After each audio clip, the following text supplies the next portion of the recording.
Hey guys, this is Ben. Welcome back to the channel. The 2022 Oscars are finished. You can check out my reaction to all the winners up on my channel now. But that means it is time to start thinking about the 2023 Oscars. Yes, we are just jumping right into it with my extremely early 2023 Oscar predictions. So I'm just gonna lay out a whole bunch of movies that I think have a chance at getting nominated. Obviously, some are gonna come out of nowhere that we're not expecting. Some of these movies probably won't even release, but as of right now, based off of the people involved, based off of the studios handling them, these are the movies that I think have the best shot at being nominated. Let's jump right into it with number one, which is Babylon. Babylon is the newest film by Damien Chazelle, who obviously did La La Land, Whiplash, and First Man, one of my favorite directors. I've loved every single one of his movies that he's done so far. And this is his newest movie. It's set in old Hollywood. It has a ton of buzz behind it. It had an early test screening where the word masterpiece was thrown around. People are saying it's incredible. It's a Damien Chazelle movie. It deals with old Hollywood. Do I need to say anything else?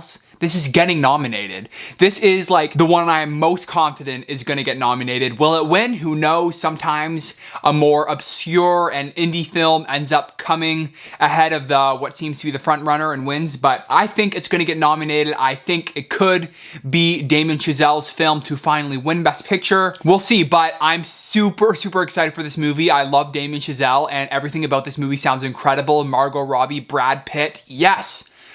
I want to see this movie so bad, and maybe it's my bias putting it number one, but I think this movie's gonna be incredible. Number two is The Fabelmans, which also seems like a lock to be nominated. This is Steven Spielberg's semi-autobiographical film about his life.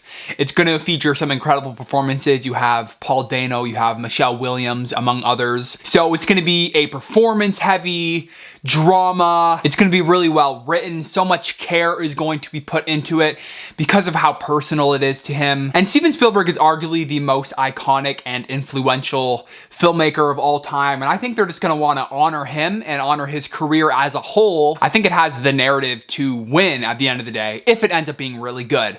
It's just like a drama. We don't really know much about it, like how much of this story is gonna feel fresh and new. I don't know, we'll find out, but with Steven Spielberg directing it, I can't doubt it. I always put my trust in Steven Spielberg. Number three is Killers of the Flower Moon, another film that I think is a lock to be nominated.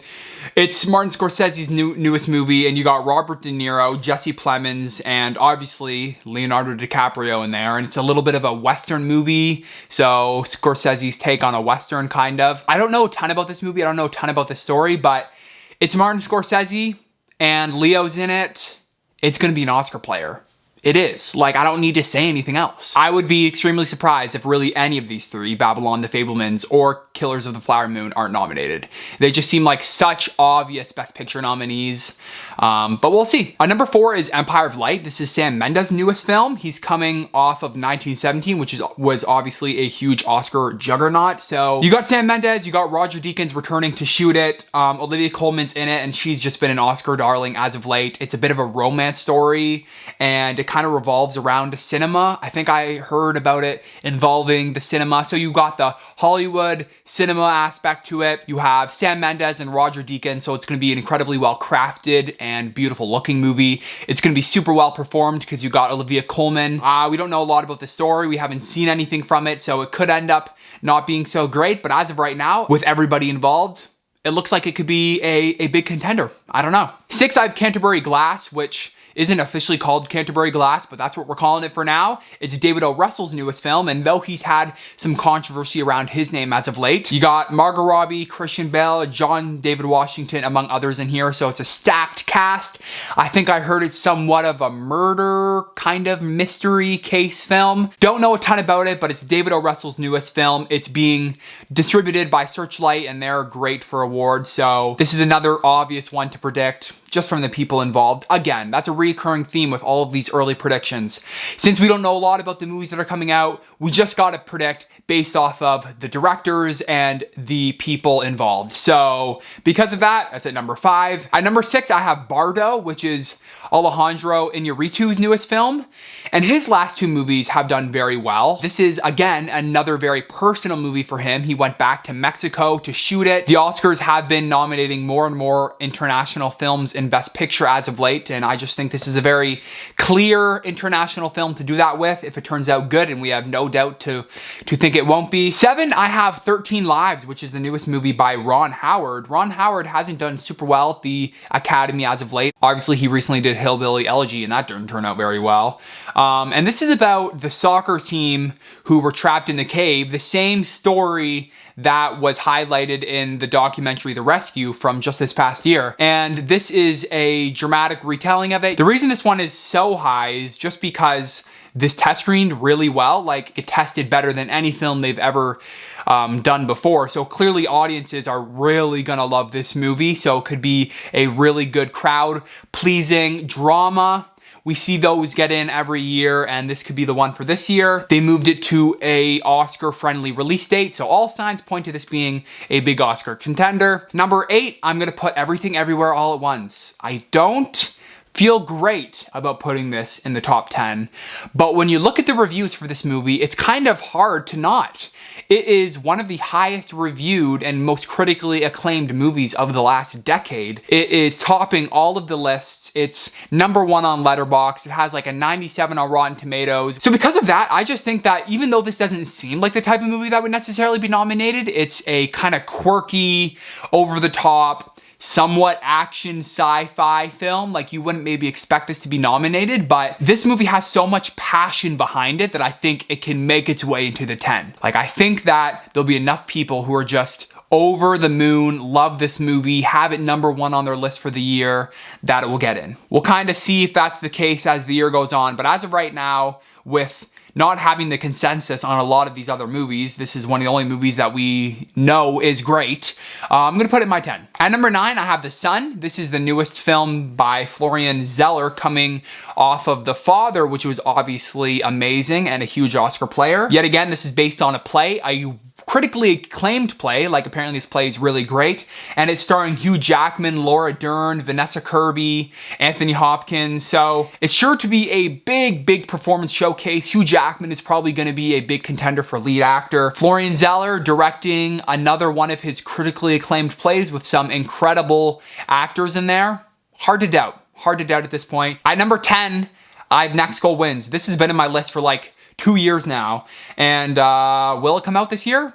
Hopefully. This is Taika Waititi's newest movie about a soccer team. It's sure to be funny and inspirational and dramatic and all the things. Michael Fassbender is in the lead here. It's gonna have Taika's sensibilities to it. I'm sure it's gonna be a fantastic movie with Taika's track record at this point. I'm not feeling great about this movie, but I'm gonna put it in my 10 for now, just because it's Taika Waititi, and he hasn't really ever disappointed. At number 11, I'm gonna put Avatar 2, which I don't feel great about it being this high, but it's James Cameron, and James Cameron has never disappointed, and he's had 10 years, over 10 years, to work on this movie. It's sure to be super innovative and technically amazing.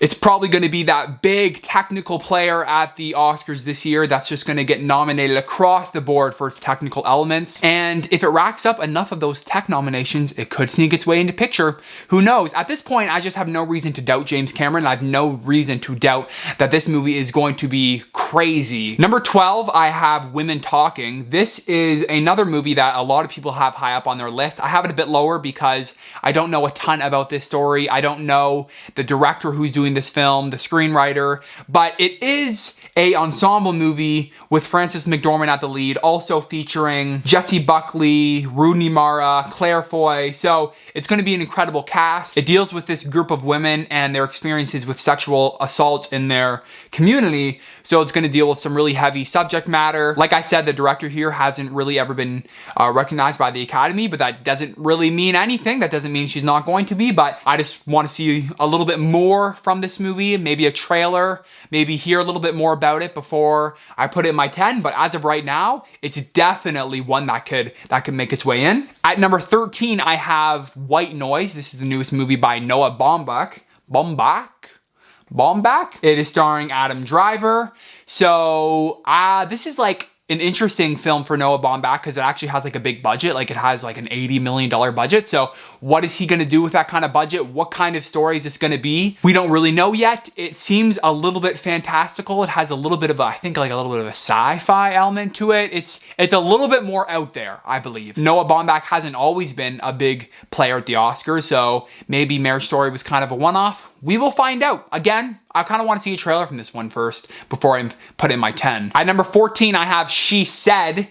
She Said is a new movie all about the Harvey Weinstein Me Too movement and how all that broke and about the women involved. So obviously this is a very relevant story and very relevant to Hollywood. So we got Carey Mulligan in here. This seems like it could maybe be another bombshell situation. The director here, again, hasn't really ever done much that's been recognized. So who knows? This is kind of another one that sounds like it could get in from its plot synopsis, and it will probably make the award circuit round.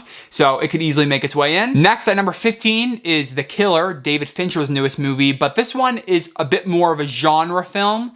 So I don't know if the Academy's gonna recognize him for that. All of his more genre-y films in the past haven't really been recognized. So this could be another one of those, but you got Michael Fassbender in here, and I gotta put it in at least my top 20 because it's David Fincher. Number 16, I have Rustin. This is the newest film by the director of Ma Rainey's Black Bottom. This is obviously going to be a big performance showcase for the lead actor here. What is his name? I think he's going to have a lot to do in this movie. I think that George C. Wolfe was right on the edge for being nominated for Ma Rainey's Black Bottom, so maybe this could be his one to get in. 17, I have The Whale, starring Brandon Fraser, which again is sure to be a big performance showcase for Brandon Fraser. This is his big return to Hollywood. This is about like a 600-pound man, and it mainly takes place in like one room, and it's just gonna be like a full-on drama. I don't know, it could be really interesting. If Brandon Fraser is a front runner for actor, he could carry the movie as a whole into picture. At number 18, I have Don't Worry Darling, which is